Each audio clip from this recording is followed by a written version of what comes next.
good, HollaSquad? We are the latest squad on the YouTube platform. This is the day we're back with another reaction, and we got how cats broke the game. Now, I'm gonna be honest, when it comes to being a dog person or a cat person, I am definitely a neither, okay? I'm gonna be honest. No pets for me. But if I had to pick one, I'm going cats all day.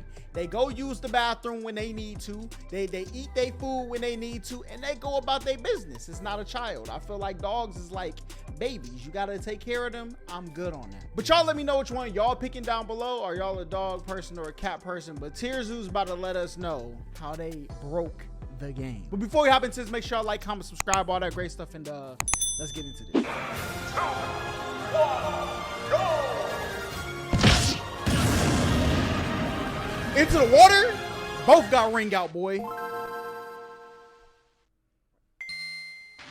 This game's tier list can seem pretty set in stone sometimes, but in reality, major shifts in the meta can happen extremely quickly, especially when new resource hotspots and points of interest open up. Builds which are well adapted to capitalize on these flashpoints can see dramatic ascensions on the tier list. One such event occurred when humans unlocked the food storage ability. This greatly improved the humans' survivability by giving them a consistent source of XP, even during harsh winters or famines. That is, if they could defend their stockpiles.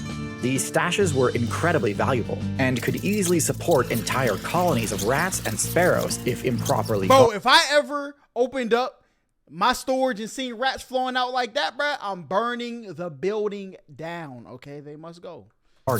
And while these it's about to look like mad rotisserie in there, no cap. Support entire colonies of rats and sparrows if improperly guarded. And while these Neolithic humans did have some techniques they could use to try and protect their precious grain on their own, ultimately their saving grace came in the form of a previously low-tier predator build that was barely scraping by in the North African savanna. The Wildcat, a build which, once domesticated, would go on to become one of the most oppressive, overpowered predators in the current meta. But what is it about the house cat that makes it such a dominant threat? And how was it that the Wildcat became better suited at taking advantage of pest infestations than other builds? To really explain the success of the house cat, we need to go way back and start our story just after the Miocene balance patch. This update granted mammals access to a new ability called Carnival Teeth, a side grade of the dentition skill tree, which allows users to gain bonus XP from carcasses and carrion sources. This may seem like a minor thing, but it completely changed up the metagame and made hyper-carnivorous builds a lot more viable, giving rise to a new archetype called the carnivoran, a group— Okay, hold on. We got the lion, the mongoose, bear, the skunk. Yo, get them out of here. Otters, dogs, cats, the meerkat. which includes many of the most popular predator builds in the current meta. Carnivorans are divided into two factions, caniforms and feliforms. Caniforms are more generalist in nature and invest a lot into the olfaction skill tree, letting them track the sense of whatever they need, be it scavengeable carrion, prey, fruit, honey, water, or teammates, from a great distance. They also tend to have a lot of stamina, allowing them to run for long distances without tiring. Feliforms, on the other hand, doubled down on the carnivoran archetype's original strategy. They spec'd into even more abilities meant to crank up the efficiency of the hyper-carnivore game plan. The ability Tongue Papillate allows felids to extract even more value from fresh kills. Instead of investing heavily into scent-based sensory power, feliforms tend to focus more on their hearing and eyesight abilities. This doesn't help them scavenge, since things like carcasses and berries don't make sound, but it does make them incredibly good at detecting hidden prey. Also, in keeping with the carnivoran's first major advancement, Yo, Buddy is wildin', bro. Now, if you look at my hand and you look at their hand, it's probably why I'm calling it crazy. I ain't gonna lie, but I'm not sticking my Forms also focus a lot more heavily on specialized dentition, optimizing their bite attacks to deal massive puncture damage, and more effectively hold onto prey so the user can deal bonus damage with their claws. Throw in a few more ambush-focused abilities like retractable claws and camouflage fur patterns, and you've arrived at the modern felid, easily one of the most successful stealth assassin builds the game has ever seen. In fact, during the Ice Age expansion, felids were such a dominant threat that many other predator builds had trouble competing with them at all. In the current meta, cats remain incredibly dominant in virtually every major terrestrial server. Basically every cat, including the ones I like to throw shade at, is a threat. not just to those of similar weight class, but even to builds that vastly outweigh them. Although their power stat tends to be fairly modest among carnivorans, through efficient use of critical hits, a skilled felid player can take down just about anything. Oh my! While the majority of the felid player base was off rampaging through the upper weight classes, an offshoot of the faction opted to forego larger size and instead chose to spec into a few new abilities, meant to capitalize on exploiting the weaknesses commonly found in the lower weight classes. That's crazy. So let's finally start unpacking what makes the house cat so overpowered. We'll begin with a quick look at the cat's stats. We've got a build with upper mid-level intelligence, low defensive stats, decent damage, above average stealth, high mobility, and excellent perception.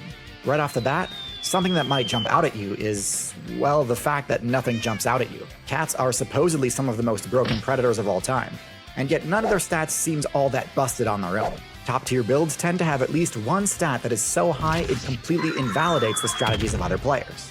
But no, cats aren't able to use tools, they don't have a bone-crushing or venomous bite, they can't change colors, they can't tank attacks for days, they can't echolocate, and so on. So no obvious answer here. Next, let's check out their unique abilities. We talked about a few already, including the abilities that buff the XP rates from meat sources. These should not be understated. Whoa! What is on their tongue? Nah. What is that? Is that hair? As without them, you can pretty much entirely write off the viability of this build. Cats and all other mammals have the warm-blooded trait.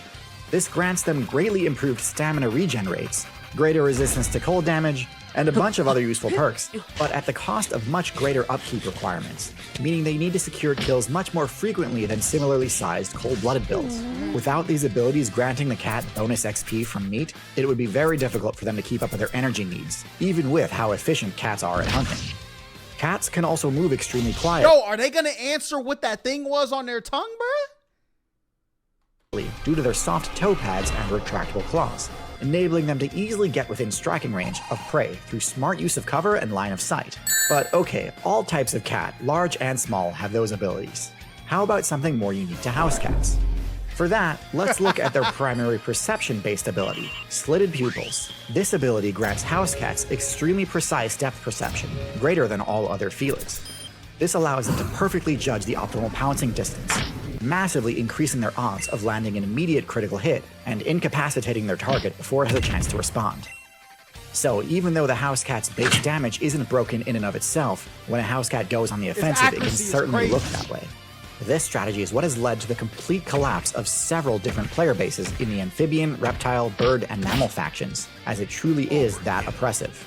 Now, while we were first looking at the cat's base stats, one thing you might have assumed right away was that the cat's lower defensive stats are its main weakness, and that cats function as a sort of glass cannon, with very little counterplay options when attacked.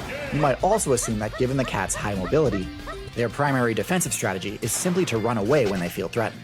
And while their top speed is often enough to escape danger when needed, instead, cats employ their mobility stat defensively in a different way. This is where one of the most shockingly effective aspects of the house cat manifests.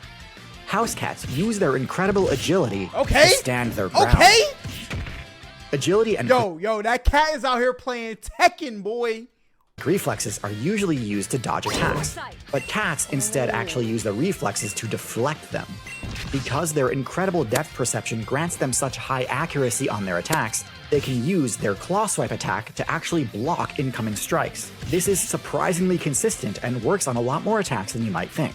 Now, obviously, this is a high skill, these cats are low-key Floyd Mayweather, bruh. Striking to block and then striking to hit, OP, bruh. Strategy.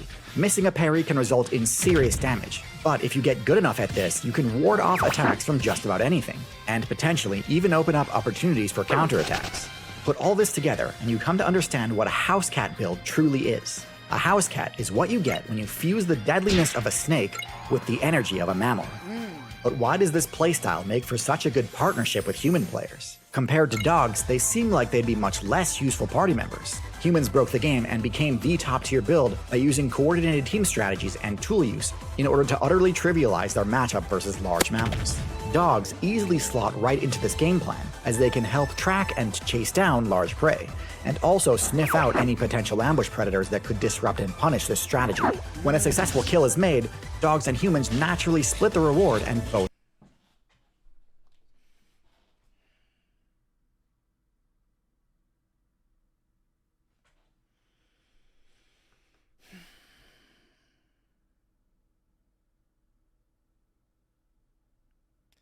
Why is my man, and I know the dog tongue touch his bottom lip, bro. I know it is. Disgusting. Hey, listen, if you eat after you, I'm about to throw up. I'm about to throw up. Both benefit.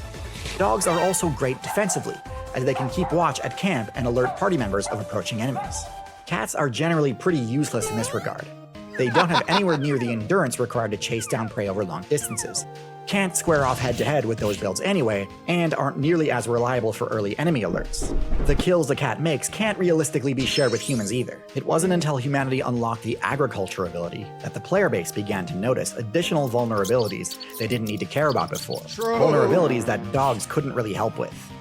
When operating off of a hunter-gatherer strategy, humans could basically ignore all builds in the low weight class.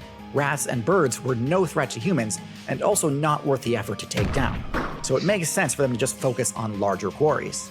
However, when the focus shifts to farming and food storage, those same builds humans were ignoring before suddenly became one of their biggest threats.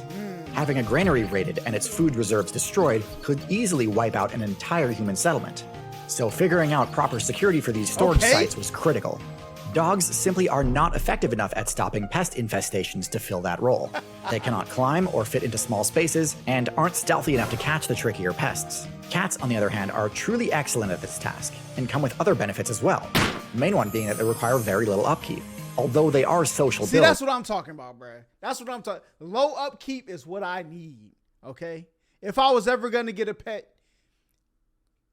that wasn't in like a tank, like a fish or something, it would be a cat, bro. Anything else, I'm good. They hunt alone, so they don't require any direction or attention from their human party members in order to accomplish their task.